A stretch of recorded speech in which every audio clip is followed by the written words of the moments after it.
இயேசுவில் எனது அன்பிற்குரியவர்களே, உங்களுக்கு என்னுடைய இதயம் கனிந்த வாழ்த்துக்கள். வணக்கம். அன்பானவர்களே, இன்றைய நம்முடைய சிந்தனை மத்தேயு நற்செய்தி 5வது அதிகாரம் 43 48வது இறை வார்த்தை முடிய. இதில் மிகச் சிறப்பாக ஆண்டவர் போதித்திருப்பது பகைவரை அன்பு செய்வது. இயேசு ஆண்டவரை பார்ப்போம். சிலுவையிலே அவர் பகைவராக நாம் இருக்கும் பொழுது, பாவிகளாக நாம் இருந்ததனால் கடவுளுக்கு பகைமையை நாம் தான் உமிழ்ந்திருக்கிறோம். பகைவராக இருக்கும் பொழுது நமக்காக அவர் சிலுவையில் உயிர் கொடுத்தார்.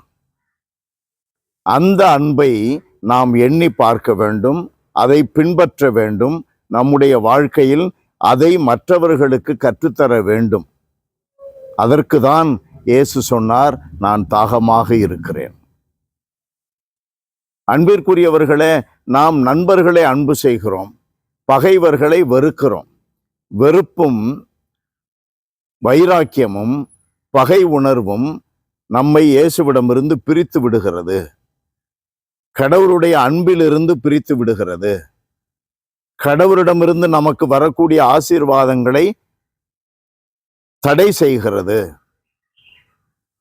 சாதாரண அரசியலிலே பார்க்கிறோம், யாராவது அரசியலில் வெறுப்பு பேச்சு பேசினால் அதை குறித்து காட்டி அவர்களுக்கு ஓட்டு போடாதீர்கள் என்று சொல்லுகிறார்கள். வெறுப்பு பேச்சு. ஒரு நம்பிக்கையாளனாக இருப்பவன் எப்படி வெறுப்பு உணர்வை உமிழ முடியும்? வார்த்தையிலே, செயலிலே, சிந்தனையிலும் கூட எப்படி அதை வைத்திருக்க முடியும்? இயேசு ஆகவே சொல்லிக் கொடுக்கிறார், நான் உங்களுக்கு சொல்லுகிறேன், உங்கள் பகைவரிடமும் அன்பு கூறுங்கள், உங்களை துன்புறுத்துவோருக்காக இறைவனிடம் வேண்டுங்கள். ஆகவே இயேசுவினுடைய போதனை தொடர்கிறது, எல்லாரையும் அன்பு செய்யுங்கள், எல்லாரோடும் இணைந்து வாழ கற்றுக்கொள்ளுங்கள். அன்பானவர்களே, நம்முடைய வாழ்வு இயேசுவினுடைய வாழ்வை பிரதிபலிக்க வேண்டும்.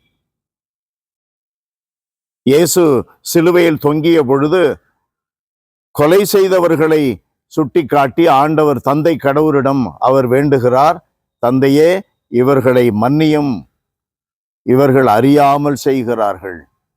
என்ன அற்புதமான போதனை, ஜெபம், வாழ்வு நாம் பின்பற்ற வேண்டியது. நம்முடைய வாழ்விலே நம்மோடு இருப்பவர்களே கூட குழிபறிக்கிறார்கள். அவர்களை நாம் கண்டும் காணாமல் விடுகிறோம். அவர்கள் குழிபறிப்பது நமக்கு தெரியவில்லை. இந்த புற்றில் இந்த பாம்பு இருக்கிறது என்று தெரிந்தால் அதற்கேற்ப நடந்து கொள்ள வேண்டும் என்று நாம் சொல்லுகிறோம். இந்த புத்துல இந்த பாம்பு இருக்குதுன்னு தெரிஞ்சாக்க நமக்கு பிரச்சனை இல்லை, அதுக்கு தகுந்த மாதிரி ஜாக்கிரதையா இருப்போம்.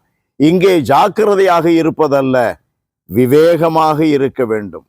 ஆனால் விவேகத்திற்கு அடித்தளம் என்ன? இயேசு நமக்கு சொல்லிக் கொடுக்கின்ற பகைவரிடமும் காட்டுகின்ற அன்பு. எல்லாம் வல்லவரே எங்கள் இறைவா, உம்மை போற்றி புகழுகிறோம், வாழ்த்தி வணங்குகிறோம், தாழ்மையோடு ஆராதிக்கிறோம். ஆண்டவரே, எங்களுடைய அன்றாட வாழ்க்கையில் சில வார்த்தைகளின் பொருட்டு, சில செயல்களின் பொருட்டு மற்றவர்களை நாங்கள் வெறுக்கிறோம், பகைமை பாராட்டுகிறோம். ஆண்டவரே, ஒரு கன்னத்தில் அறைந்தால் மறு கன்னத்தையும் காட்டு என்று சொல்லிக் கொடுத்திருக்கிறீர். உங்களை தாழ்த்தி கொள்ளுங்கள், தீயோனை எதிர்க்க வேண்டாம் என்று கற்றுத்தந்திருக்கிறீர்.